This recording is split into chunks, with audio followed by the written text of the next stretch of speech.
Exit poll की पोल। MP में चला मोदी मैजिक। शिव को बहनों का मिला आशीर्वाद। रुझान में फिर बीजेपी की सरकार।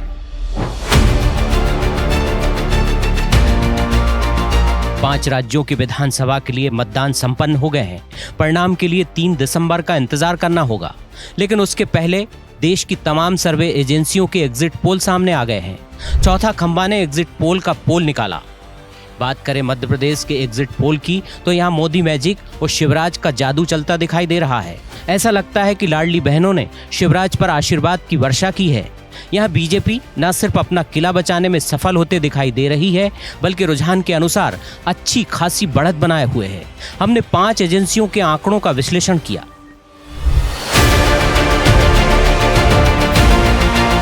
इंडिया टुडे एक्सेस माई इंडिया के मुताबिक बीजेपी को 140 से 162 सीटें मिलते दिखाई दे रही है। कांग्रेस को 68 से 90 और अन्य को 3 सीटें। वहीं TV9 पोल स्टार्ट के मुताबिक बीजेपी 106 से 116, कांग्रेस 111 से 121 और अन्य को 6। आर भारत मेट्राइज के सर्वे के मुताबिक बीजेपी को 118 से 130, कांग्रेस को 97 से 107 और अन्य को 0।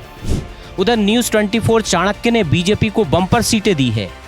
बीजेपी को 139 से 163, कांग्रेस को 62 से 86 और अन्य को 1 से 9 सीटें दी गई हैं।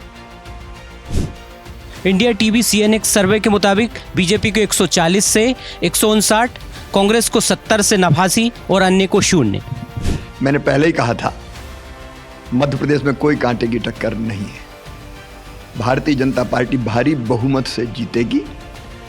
प्रधानमंत्री जी के प्रति प्रेम, उनका नेतृत्व, अमित शाह जी की रणनीति, नड्डा जी का मार्गदर्शन, कार्यकर्ताओं का अनथक परिश्रम और हमारी प्रदेश की सरकार की अनेकों योजनाएं जिनने जनता की जिंदगी बदली है और विकास, ये स्पष्ट बताते थे कि भारतीय जनता पार्टी भारी बहुमत से जीतेगी।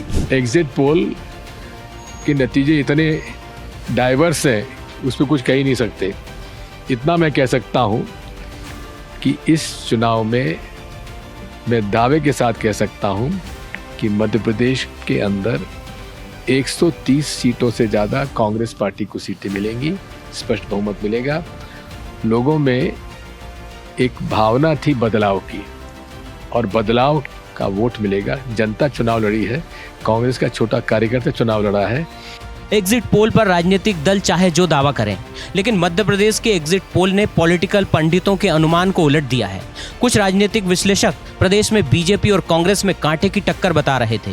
कुछ का प्रदेश में कांग्रेस को बहुमत मिलने का अनुमान था, लेकिन ये भी सही है कि एग्जिट पोल कई बार गलत भी साबित हुए हैं।